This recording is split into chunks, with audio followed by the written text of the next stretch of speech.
Good evening to the members of ICDA as well as guests. And thank you very much for the continued support that you extend to us when we conduct these online sessions. We have been able to do it continuously for almost a year. Thank you for that. And this evening, we are extremely excited and honored to host Srimati Chitra Chandrasekhar Dasarathy. A brief introduction before we begin the session. Chitra Chandrasekhar Dasarathy, she is a well-known name in the art circuit. Art for her has been there since childhood. She has grown up with art all around her. Her parents, Professor C.V. Chandrasekhar and Srimati Jaya Chandrasekhar, she has grown up seeing them dance, sing and live through their dance. She also holds a master's in literature, in Sanskrit literature and performing arts. She is a bachelor in music. She's further trained in Hindusthani and Rabindra Sangeeth as well. And this training adds an immeasurable dimension to her choreographic pursuits. She has multiple choreographies to her credit, both group and solo. We will be speaking about some of these in detail during the course of the session. And I'd like to add here as well that I have received the opportunity to learn and train under Chitra Akka at Bangalore. And she leads the Ameya Repetory at Bangalore as its artistic head. Chitra ma'am, an official welcome and thank you so much for joining us here at ICDA.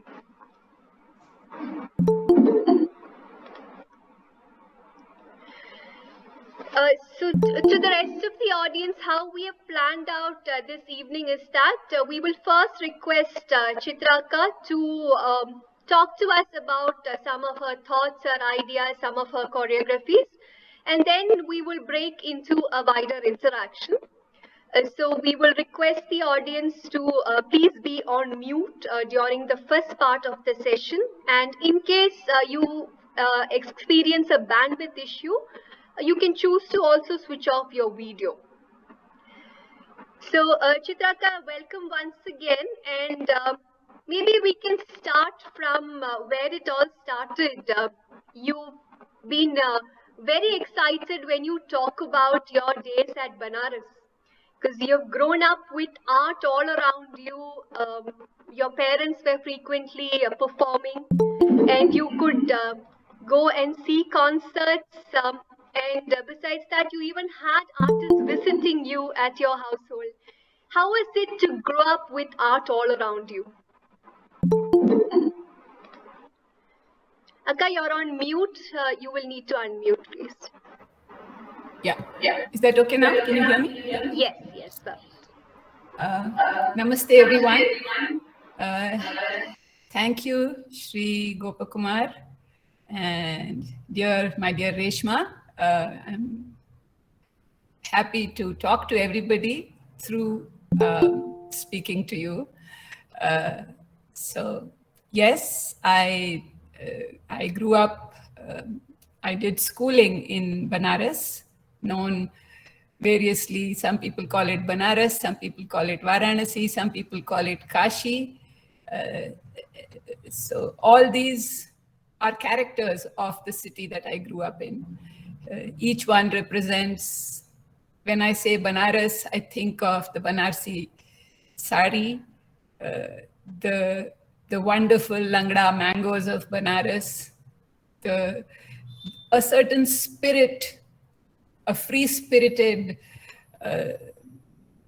person of Banaras who flows with the flow of the Ganga and lets life pass by him or her.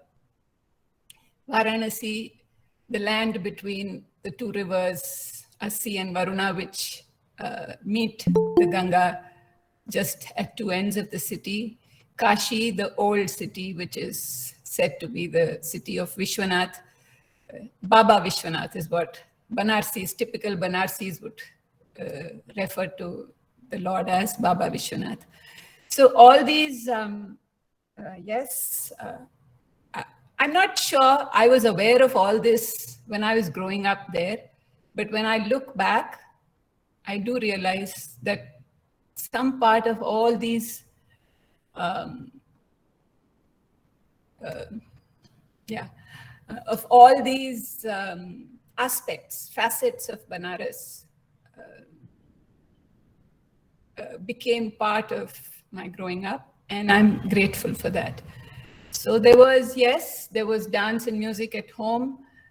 I went to the Theosophical Society school, so we had a lot of music there, a lot of art. There were concerts happening, a lot of music concerts,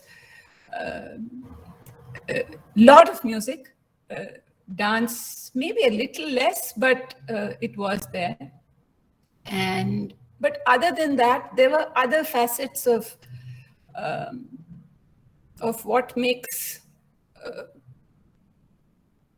what we call culture of various kinds.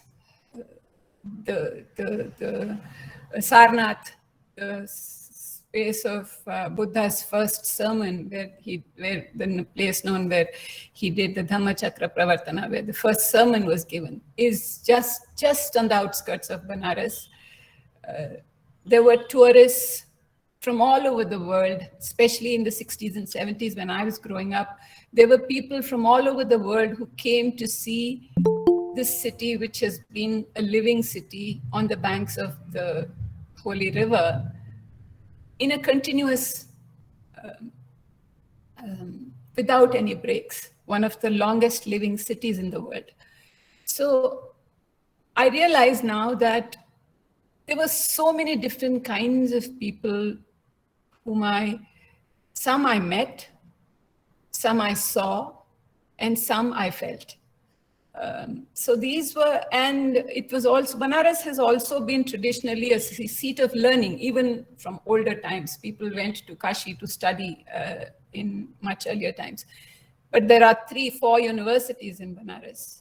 And when I was growing up, my parents knew a lot of erudite scholars, musicians, and various kinds of artists. Whether they were visual artists, whether they were writers, poets, theater people, from Japan to Europe to America to Indonesia to multiple parts of India. They were all visitors in Banaras. So often I got to hear them speak. As a young child, I don't know how much I registered, but there are things which I do remember from my days in school, for example. A philosopher like Rohit Mehta or the scholar Thakur Jaidev Singh, they all came and spoke in our school. And I don't remember much of what they said, but little snippets of how they involved themselves with a certain idea or a certain thought. It comes back still sometimes. And even if I don't remember specifics or particulars, it is beautiful sometimes to think that all these things, without being conscious at that time or without being forced into it, were part of my growing up. And I'm grateful for that. Yeah. So Chitra Akka, let me take you a few years ahead. You were talking about how art was sort of already within you and all around you. Is that one of the reasons why when you moved to Baroda and you started university, you had by then decided that dance is going to be a partner for life? And that is why you took up Sanskrit, you took up performing arts and music to sort of, let's say, empower you better in this artistic journey? I was learning dance at home. I was learning music and Sanskrit in school. I was learning English, Hindi, and Sanskrit, and Bengali because I was learning Rabindra Sangeeth. Both my sister Manjari and I, we were learning Rabindra Sangeeth as well. I started learning music from it was part of our school curriculum, but I also chose it as an optional subject in school so that I learned under Srimati Manju Sundaram, a wonderful teacher. And today, when I think of music, I realize that there is a certain way of listening that I have imbibed from her. I did not continue training for a very long time, but what Manjudi has gifted to me in my life is this ability to hear, to hear with discernment, to hear with a certain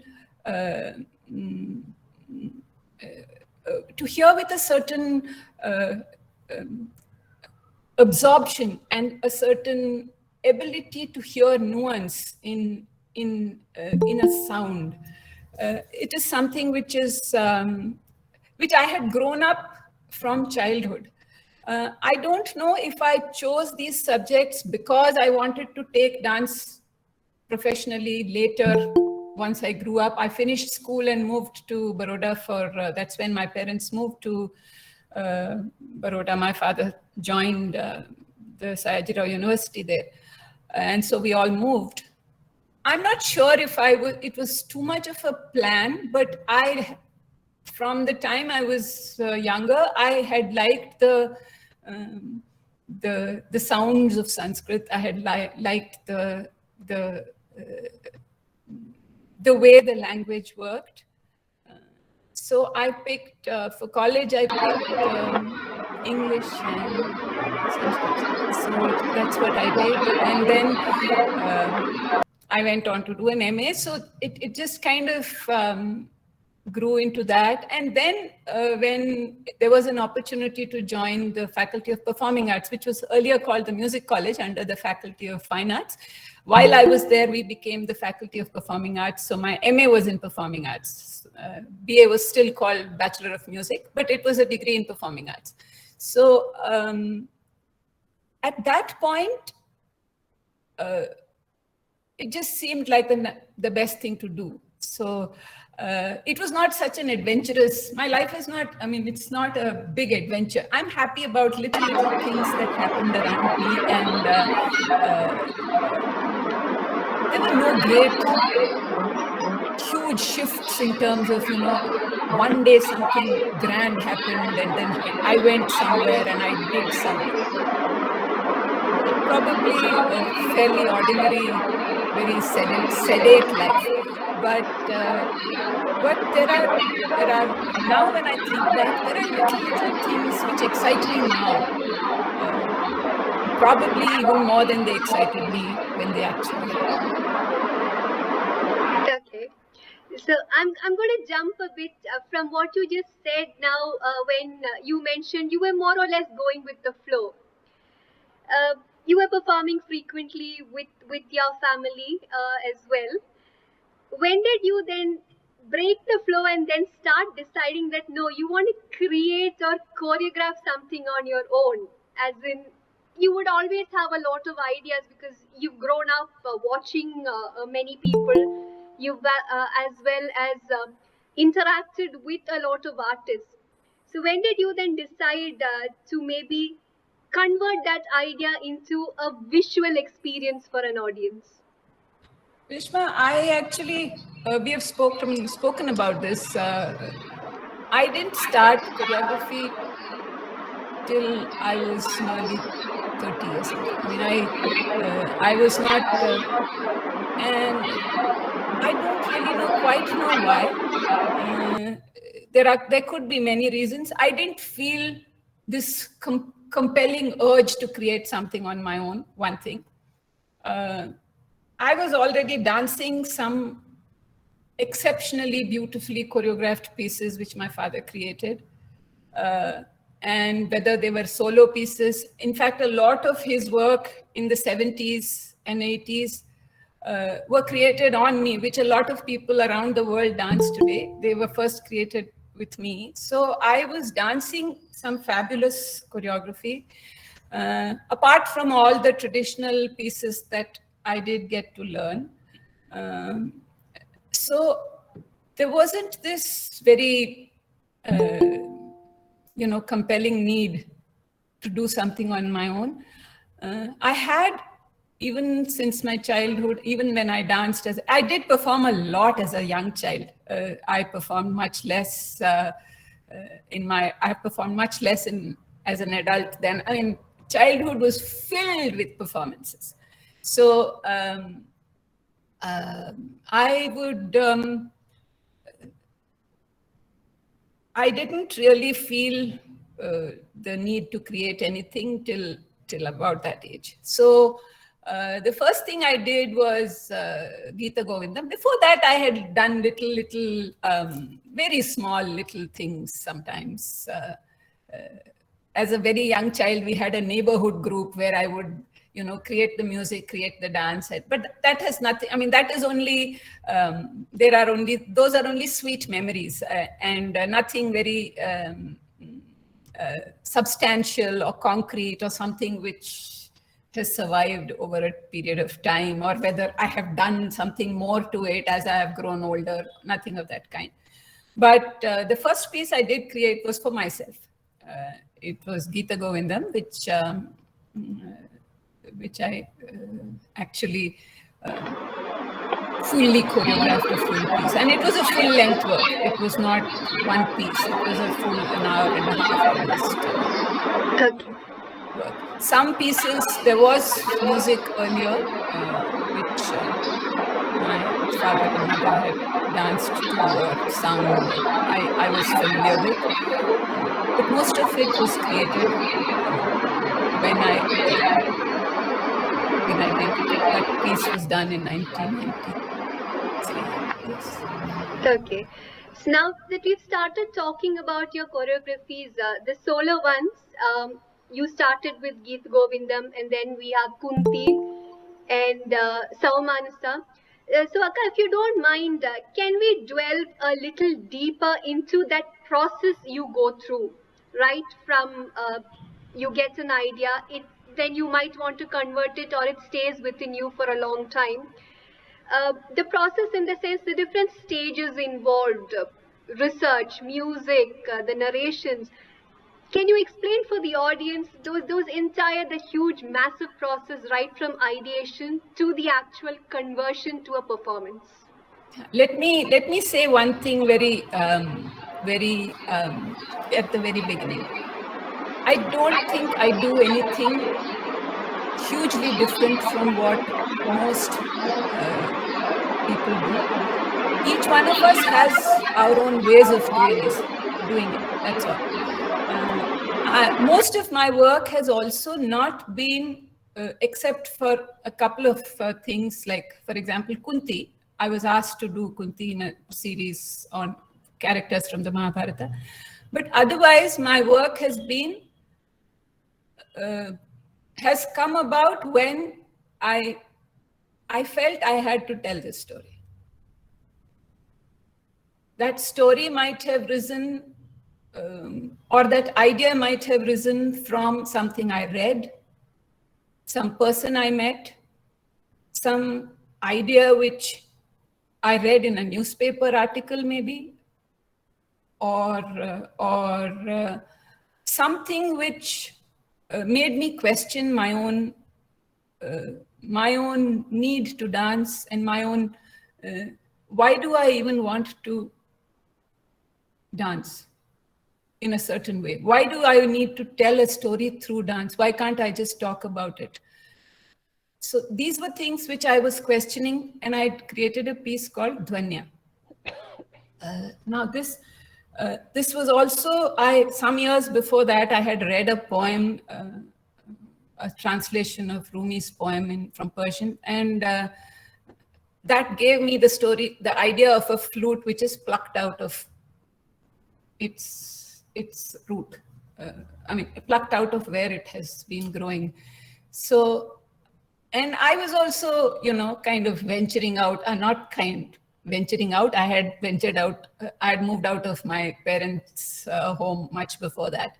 But I was on my own, basically. And so there were things which I kind of felt that this would be a vehicle to explore how my journey is when I'm taken out of a place. I'm not taken out necessarily, or I move out of a place. I'm not in the space that I have been comfortable in for a long time, and I move into another space, a physical space. It could even be from a space where I had everybody around me was dancing, and now I move into a space where it is not like that. Not everybody around me, my entire family doesn't dance anymore. So that is a new space.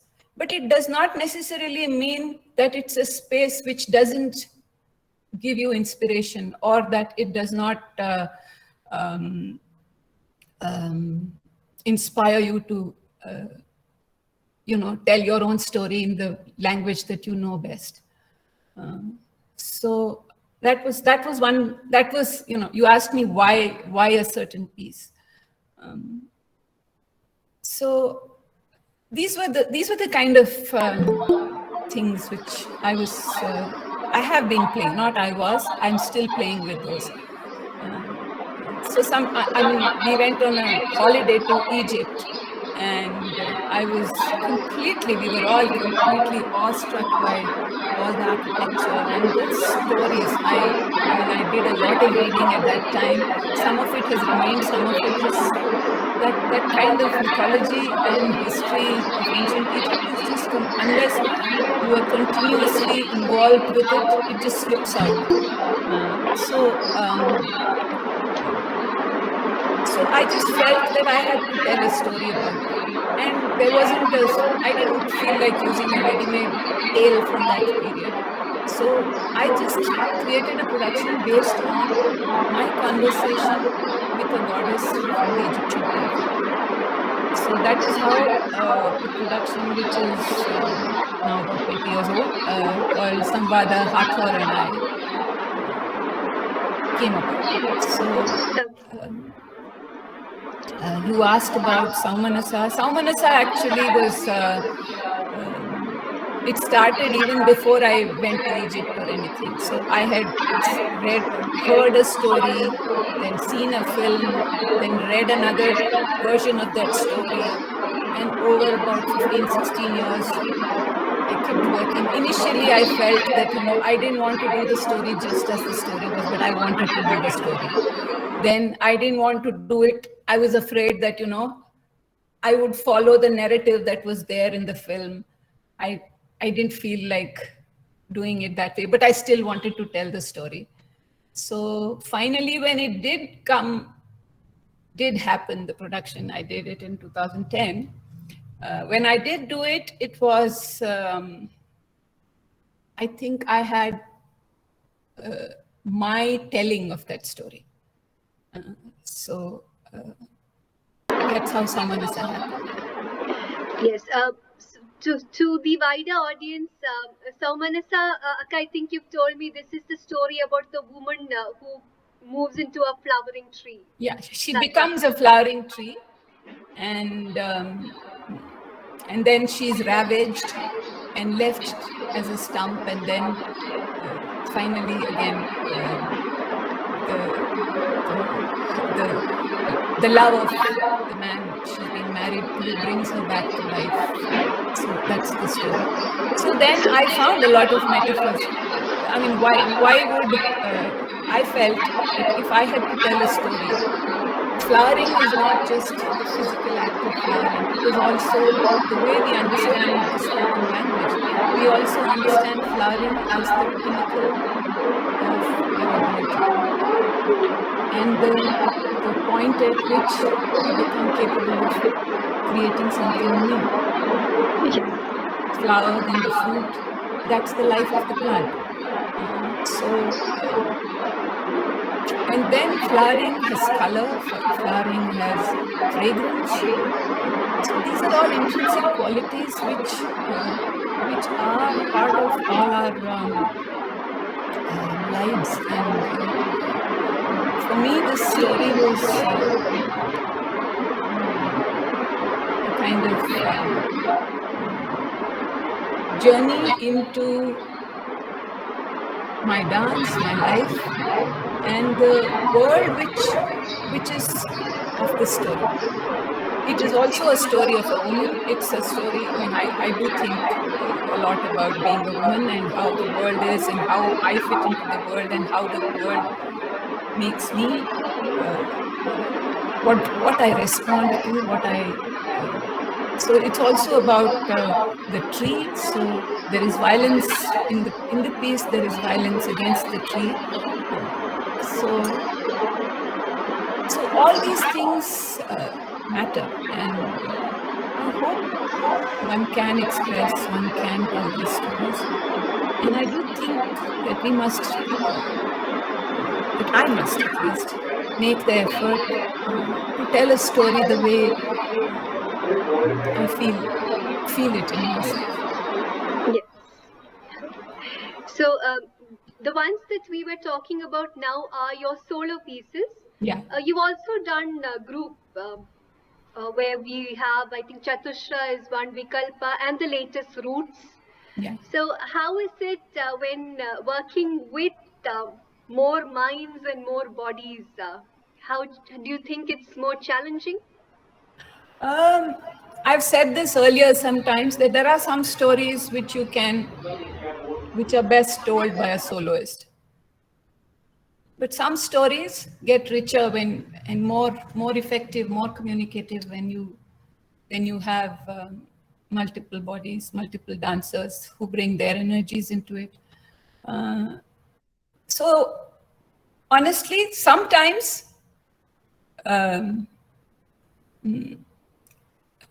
the group work has risen from the need to put everybody on stage.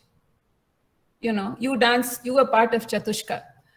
The reason I created Chatushka and called it Chatushka was because I had 7 or 8 young girls, students who were dancing, and I had 4 senior students at that time, only 4 senior students, and I wanted them to dance. So I created a piece which was called Chatushka. Chatushka is a bunch of 4. So my fundamental premise was nothing, no deep meaning in it. I had 4 dancers, so I wanted to create a piece with 4. So that is one motivation. Another motivation has been to give the, the body dances. But what if, and everybody does it. I mean, I'm not doing anything novel about that. But the point is that I think of it as the dance acquiring a larger body. So beyond the body of the dancer projecting the dance, where this way, if the dance has personality, it has all these people to express it. So, and then the dimension right becomes larger, the possibilities become more, and in the same space, you can create different levels of energy because the dancers, no 2 dancers are alike. So there is a constant possibility of all these fusions happening, okay, I used a word which is, I mean, not the quote unquote fusion. I'm just talking about how things come together. In our world, that particular term has now acquired very different connotations. So that's why I'm clarifying. So nothing against or for it, but just the point that you can fuse them together. These multiple energies, multiple abilities, multiple strengths. Sometimes the weakness can be turned into a strength. Sometimes you need to mellow down somebody's energy levels, to make better sense of what you're trying to say. So all these are things which I do like to take care of when I work with a group, and each production is it comes with its own stimulus and it comes with its own inspiration. The idea itself has, I did a production called Apara, which is about Krishna. But what story about Krishna can I tell which has not been told? I mean, so either you tell the story of his childhood, Butter and Yamuna and with Radha and with later he becomes the king, the scheming, politically minded being, you know, who is the planner, all that. Or finally you go to Gitopadesha. Those are the stories of Krishna. So now I'm looking for something where I go and meet this this entire universe of Krishna. How do I find entrance into that? So the production Apara is about things which in our minds have created Krishna. So I picked 4 things. One was Neela Megha. Next is Pitambara. The 3rd section is called Mail Pili, which means the peacock feather. And the last piece is called Murali, or the flute. So to this audience, if we put together Neela Megha Shyamala, Pitambaradhari, Shikipichadhari, and Muralidhara, you know it is Krishna. So how do these elements create Krishna in our minds? And 2 of these are natural things which occur in the natural world, which is Neela Megha, which is also an abstract idea. It is not an object. Pitambara, Mail, Pili, Murali are all objects. Whereas Neela Megha is not a tangible object. But yet, how do we understand that the whole Neela Megha pours its color on Krishna? Krishna literally means the dark one. And he becomes Shyama, the dark one again. So the idea of, in one of the songs of Surdas, he says, Mohi udho mohi brij bisrat nahi. Krishna himself is pining. Usually we have songs of gopis and Radha pining for Krishna. He says, I can't get Brija out of my mind. I'm thinking of the paths that I walked with my cows, the friends I walked with, the cows I milked, the people I danced with. So if Krishna himself is thinking so wonderfully of people like me, then I can fill that space. I can go and embrace him. I can be Neela Megha and go embrace him. Pitambara is something which human hands weave. And they drape Krishna. Generations of the word Pitambara now stands for that fabric which is blessed. Mail Pili is the story where something that falls off the back of the peacock, yet it falls on the floor, yet it finds space. Where? Not an ordinary space, on his head, on Krishna's head. So, I mean, these are all ideas which I thought were worth exploring and trying to see if they can be presented in Bharatanatyam. That's what I know.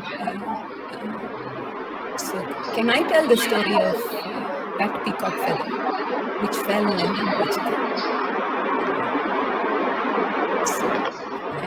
Krishna is the ultimate musician. Muralidhara is the ultimate musician. So that was the 4th section of Apara. Yes. And I was listening to an interview of yours, as in, I think the one at Naradagana Sabha, in which you were speaking about roots, and you also mentioned this, like putting together a group. You mentioned it's like a fabric, and you've had this feeling about how the different threads, although unique and different in texture, come together to form that cloth. Yeah, I mean I was talking about, and that's an image that has played in my mind for years, and I'm also very, very fascinated by the act of the weave of the fabric, of the handloom, hand spun fabric. I was recently watching absolutely mind-boggling work that the patola weavers do in the ikat weave, that is. How each thread is dyed uh, um, in such a way, it's not printed after the fabric is woven. The ikat weave itself is, it's like choreography, you know, where you have to ensure, and it is set. Choreography I can alter later. Once the weave goes wrong, there is nothing. It's like a mash after that if it doesn't fit properly. So, and the handloom fabric, you know, it has suddenly slightly thicker thread. It does not mean that the weaver discards that thread. It gets integrated into the body of the fabric. Actually, I was talking about it in terms of a group where each dancer is different. One of the dancers that works with me now, she's about nearly 6 inches smaller than I am, 6, 7 inches smaller. But it does not mean that we cannot be together just because the group will look unsynchronized. But is everything synchronized? Not quite. The most prized flowers in the, if you walk into a botanical garden, they'll tell you is the orchid, where all the petals are not the same. These are kind of, these are different and special because they're not all alike. All the petals are not alike. That does not mean that the lotus or the rose, which has all identical petals, doesn't have its own beauty.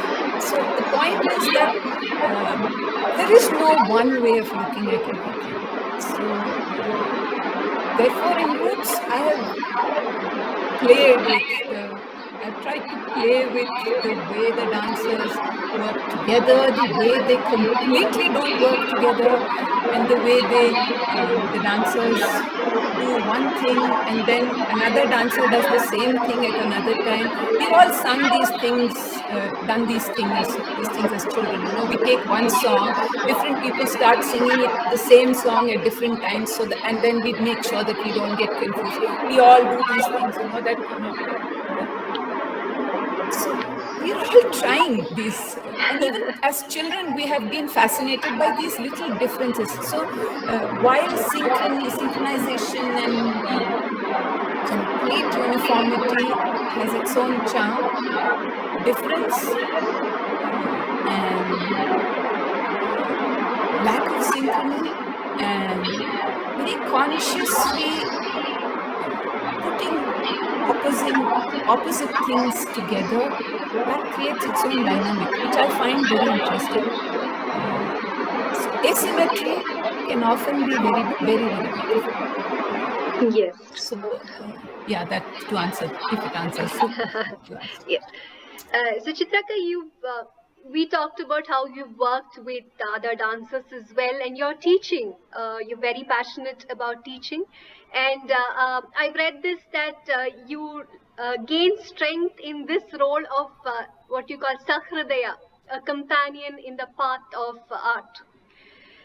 So how enriching has been that experience of teaching minds of all ages? Because we've had very young students I've seen with you, as well as senior dancers as well. How has that journey been?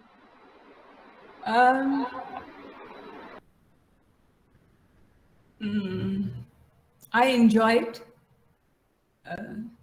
It's also it's the way I'll get a certain part of this whole teaching thing out of my way, and then I will go into another part. Teaching is also very integral to our professional lives as teachers for most of us. Almost everybody who's on this group today and is attending the session and who's trying to perform, we all know that we all teach not just because we are so passionate about it, but that's also because we need to do it. So while that is on one side, I did start teaching fairly young, but not very seriously, till I went to work at Hyderabad University, where I taught for about 2.5 years, 2 years, I think.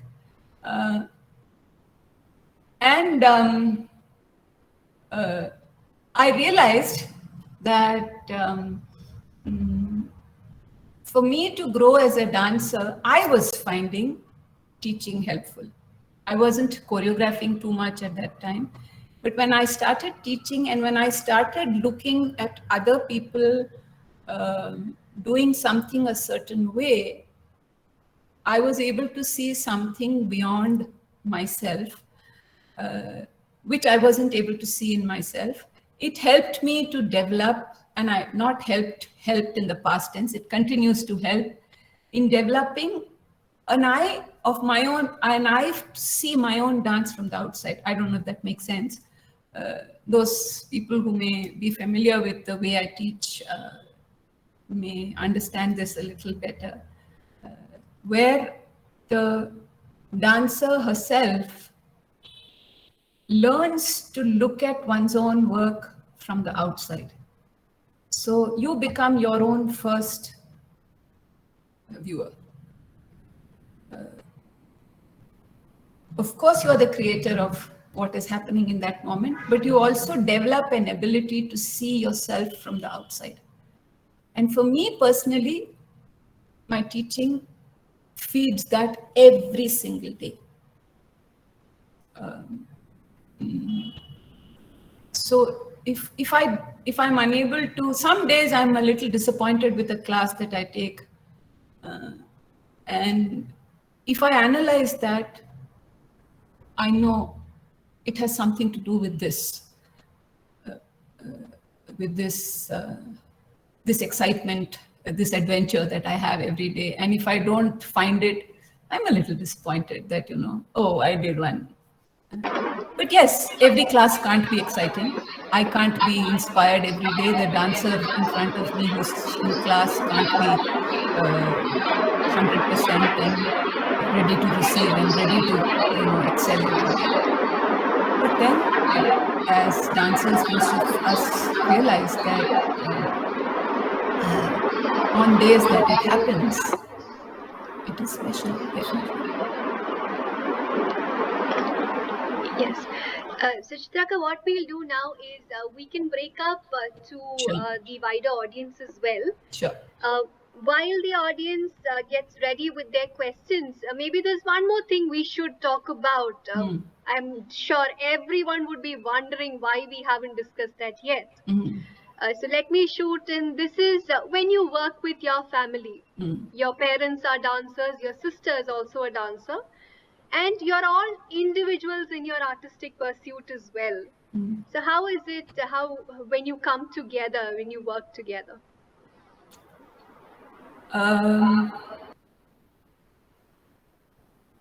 This has become rarer in the last many years because we all don't live in the same space, same place, one thing.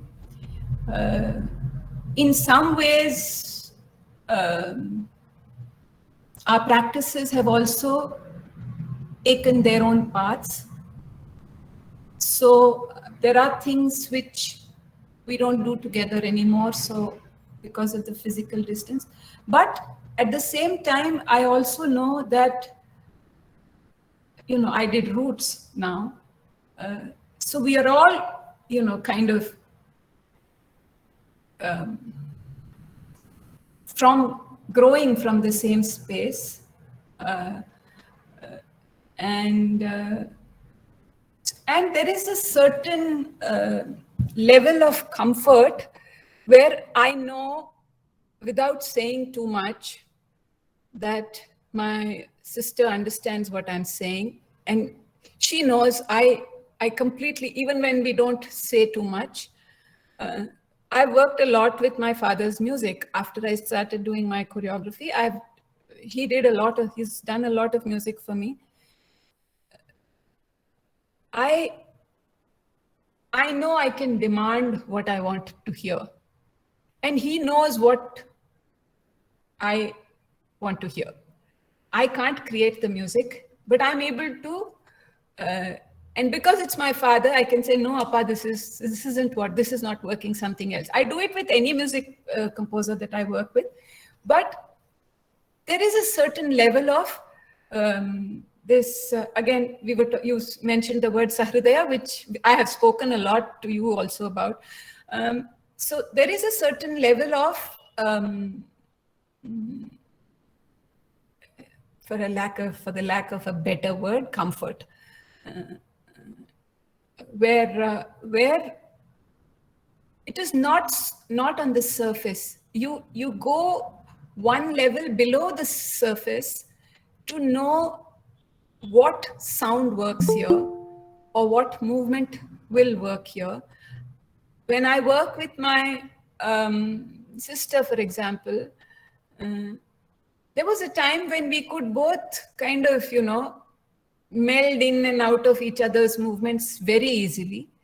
But now, since we don't dance so much together, we don't now necessarily know the same pieces of choreography that at one time, everything she knew, I knew, everything I knew, she knew.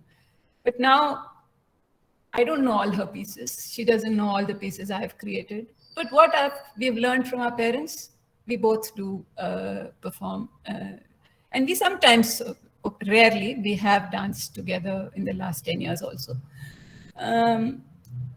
With my parents, I've danced a lot. Till my teens, we danced a lot with my parents. And so there were things which kind of, we moved out of the living room into the practice room, and we danced together, and we got out of our practice costume and went back into the other room of the house. So, I mean, it was that comfortable. And when it was all happening, it wasn't such an adventure all the time, but yeah, now maybe to somebody it looks like an adventure. Okay, so we don't have questions in the chat, but audience, please feel free to unmute yourselves. We will break up for an audience interaction. Or in case you have a problem with your mic, please feel free to type your question in the chat, and we can read it out for you as well. Namaskaram, Akka. I'm Sujata Ramanathan from Mumbai. I've grown up seeing a lot of your performances in Krishna Gana Sabha. I do recall seeing all of you on stage, and it's so wonderful to hear you speak about your journey today. I just had one question. Given your strong music background, both in Hindusthani as well as Carnatic music, how is the musicality aspect flowing into your production process? Can you touch a little bit on that? Today we see Hindusthani music being used in Bharatanatyam recitals as well. So is there an element that you'd like to enlighten us as part of your production experiences? Sure. Fortunately for me, I grew up being as comfortable dancing Bharatanatyam to Hindustani music as everybody is with Carnatic music, and I was. So I didn't have to make a special effort for that, for that to become a place of comfort. One thing which Reshma and I didn't much talk about, now that you brought up the musicality of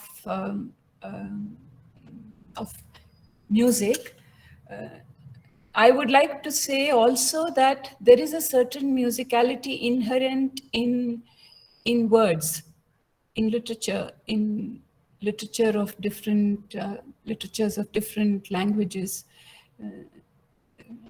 I mean, I'm completely overawed and in awe of writers and speakers who can say in words beautifully so much. You know, I'm fascinated by that, and there is a certain rhythm to that ability in each language. So when I do create a production, I use. I'm increasingly not using a whole narrative of words, but I'm using a narrative of music. And in that process, what I normally do is to